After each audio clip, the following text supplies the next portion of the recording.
तर नमस्कार, मी गणेश डांगे आणि आमच्या यूट्यूब चॅनलवर तुमच्या सगळ्यांचं स्वागत आहे।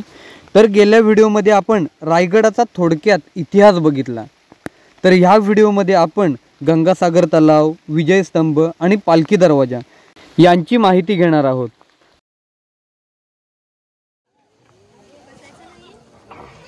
आता बघा 2 मिनिटं मित्रांनो, सगळ्यांनी इकडे लक्ष द्या। 2 मिनिटं सगळ्यांनी इकडे लक्ष द्या। आता तुम्हाला हत्ती तलावाची मी माहिती सांगितली। आताच समोर आपल्याला आता जे तलाव दिसतं बघा, हे गंगासागर तलाव आहे। रायगडावरती तुम्हाला ऐकून माहिती असेल, रायगड किल्ला सगळ्यात प्रचंड मोठा तलाव म्हणजे गंगासागर तलाव। या तलावाचे एक वैशिष्ट्य आहे की याच्यातलं पाणी थोडंफार कमी होतं, पण अगदी मे महिन्यापर्यंत, अगदी शेवटपर्यंत, पाऊस पडेपर्यंत या तलावामध्ये पाणी टिकून राहतं। या तलावाचे एक वैशिष्ट्य आहे, कल्पना करा। अशी गडावरती मोठमोठी 11 तलाव आहेत, कल्पना करा। खाली गावामध्ये पाणीची टंचाई होणार आहे, गडावरती कधीच येत नाही। म्हणून काय केलं, गडावरून खाली पाणी पाईपलाईनने सप्लाय केले। मग याला इतिहासामध्ये गंगासागर तलाव का म्हटलं गेलेलं आहे? आपल्या शिवाजी महाराजांचा राज्याभिषेक झाला, त्याची तारीख आहे 6 जून 1674। त्यावेळी काशीवरून नागाभट्ट आले होते, यांनी 7 नद्यांचं पाणी आणलं होतं आणि राज्याभिषेक झाल्यानंतर जे उरलेलं पाणी राहिलं ते या तलावामध्ये विसर्जित केलं, म्हणून ते गंगासागर तलाव आहे। तर माझे गुरु आहेत रके घाणेकर, म्हणतात की गंगा, यमुना आणि नर्मदा यांच्या आल्या साऱ्या बहिणी 7 समुद्रांचे पाणी आणले राज्याभिषेकासाठी। जले झाले तीर्थांचे घर, तयाचं नाव गंगासागर, म्हणून या तलावाला इतिहासामध्ये गंगासागर तलाव म्हटलं गेलेलं आहे, कल्पना करा। पण ज्यावेळी गडावरती तुम्ही पायी चढून आलात, पायी चढत असताना येताना तुम्ही महादरवाजा पाहिलात, महादरवाजाच्या बाजूला येताना तुम्हाला एक उंच एक लाईटचा इलेक्ट्रिक पोल दिसला असेल बघा। तो जो लाईटचा जो इलेक्ट्रिक पोल आहे ना मित्रांनो, तो हिरकणीचा बुरुज आहे। म्हणजे त्या बुरुजावरून ती हिरा गवळण बाळासाठी खाली उतरली। म्हणजे तुम्ही एक कल्पना करा, त्या मातेने, आईने दाखवून दिलं आईचं किती मुलावरती प्रेम असतं ते। म्हणजे एकदा गडावरती नगारखान्यामध्ये नगारे वाजले तर त्या काळात पूर्णपणे गडाचे दरवाजे बंद करायचे आणि हिरकणी गडावरती दूध विकण्यासाठी आली। तो दिवस होता कोजागिरी पौर्णिमेचा, खास दूध विकण्याचा दिवस सुद्धा, दूध विकण्यासाठी गडावरती आली होती। काय झालं, सांजवेळ ठळून गेली, सूर्य मावळता झाला, गडाचे दरवाजे बंद झाले, म्हणून ती हिरकणी बाळासाठी डोंगर खाली उतरून गेली। पण मगाशी मी तुम्हाला सांगितलं की ज्याने रायगड किल्ला बांधला ना, त्या आर्किटेक्चरचं नाव आहे हिरोजी इंदुलकर। त्याने हा गड बांधला तेव्हा एक गॅरंटी पत्र दिलं। गॅरंटी पत्र काय दिलं, खाली जाईल पाणी आणि वरती चढून येईल हवा, याच्यावरती गडावरती कोणी येऊ शकत नाही। पण हिरा नावाची गवळणी खाली उतरून गेलेली असते। मग महाराज त्या हिरोजीना काय म्हणतात की हिरोजी, तुम्ही आम्हाला गडाचं गॅरंटी पत्र दिलं, याचा अर्थ या गडाचं बांधकाम कच्चं आहे, पक्क झाले नाहीये।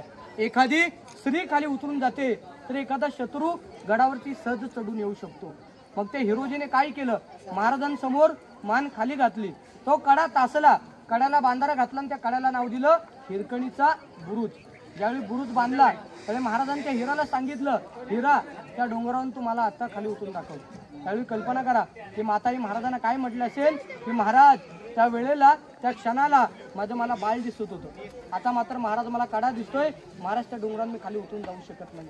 मग महाराजांच्या शिपायाने काय केलं, तिला पालखीमध्ये बसून गडावरती आणले आणि गडावरती नगारखाना आहे, त्या नगारखान्यामध्ये हिरोजींच्या हस्ते त्या हिरकणीचा सत्कार केला आणि महाराज तिच्या बाळाला काय म्हटले की वा भादरा, तो आईचं दूध पिलंस, तो आमच्या लवकर स्वराज्यामध्ये सामील हो। आणि महाराजांनी त्या मुलाचं नाव काय ठेवलं, झुंजारराव म्हणून त्या मुलाचं नाव ठेवलं, कल्पना करा। म्हणून एक इतिहासामध्ये कविता म्हटली गेलेली आहे, पण ही कविता कुठच्या पाठ्यपुस्तकात लिहिली गेली नाहीये। ही कविता अशी आहे की रायगडावर राजधानी ती होती शिवछत्रपतींची, आणि कथा सांगतो ऐका अजूनी तेथील हिरकणी बुरुजाची। वसले होते गाव तळाशी वाळुसरे या नावाचे, आणि राहत होते कुटुंब छोटे गरीब धनगर गवळ्याचे। आई बायको तहाना मुलगा कुटुंब होते छोटेसे, आणि शोभत होते हिरा नावत्या तडपदार घरवालीचे। सांज सकाळी हिरा जात असे दूध घेऊन गडावरी, आणि चालत होती उपजीविका त्या लेकीच्या धंद्यावरती।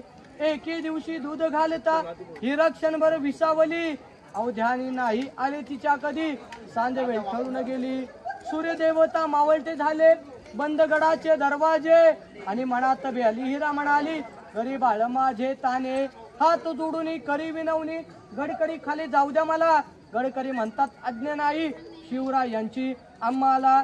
बाळाचे 8वे रूप विडी माय माऊली झाली विडी पिसी आणि कडा उतरून धावत जाऊनी बाळाला ती घेई कुशी आज तुळणीय धाडस पाहून महाराज स्तंभित झाले आणि हिरास साडी चोली देऊनी प्रेमी सन्मानित केले अहो कड्यावरती त्या बुरुज बांधिला साक्षाईच्या प्रेमाची आणि कथा सांगतो ऐका अजूनही तेथील हिरकणी बुरुजाची अशी हिरकणी कविताने कथा आहे म्हणजे त्या मातेने आईने दाखवून दिलं आईचं किती मुळात प्रेम असतं कल्पना करा.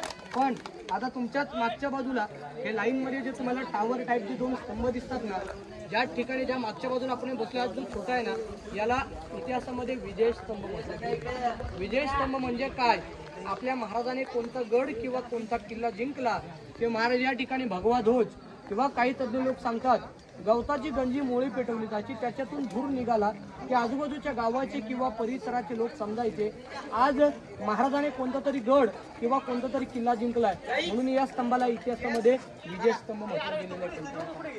आणि त्याच्या बाजूला दुसरा दिसतो हा 7 मनोरे. तज्ञांची मत आहेत हा एकाच्या काळात 7 मजली होता 7व्या मजल्यावरती पाण्याची टाकी होती.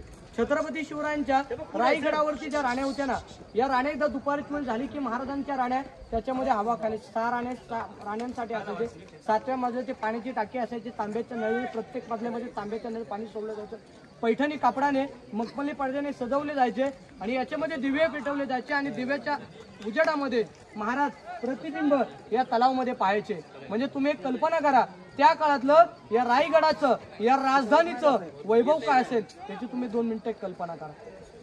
यात विजयस्तंभ मनोऱ्याच्या बाजूला जर पाहिलं या बाजूला आपण पालखी दरवाजा या दरवाज्यातून आपण आतमध्ये जाणार आहोत.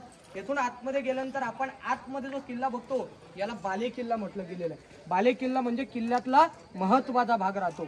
मग या दरवाजाला इतिहासामध्ये पालखी दरवाजा का म्हटलं गेलेलं आहे जर छत्रपती शिवरायांची पालखी जर रायगडावरती जर पायी मार्गाने चढून आली तर या दरवाज्यातून बाहेर किंवा आतमध्ये प्रवेश करायचे म्हणून या दरवाजाला इतिहासामध्ये पालखी दरवाजा म्हटलं गेलेलं आहे. मग आता आपण राणी महालापासून बाले किल्ल्याला सुरुवात करू. बोला पुण्यश्लोक छत्रपती श्री शिवाजी महाराज की जय. जय शिवराय जय. फोटो काढून घ्यायचे असेल 5 मिनिटं मी थांबतोय काढून घ्या सिटी मारले की लगेच चालू करा.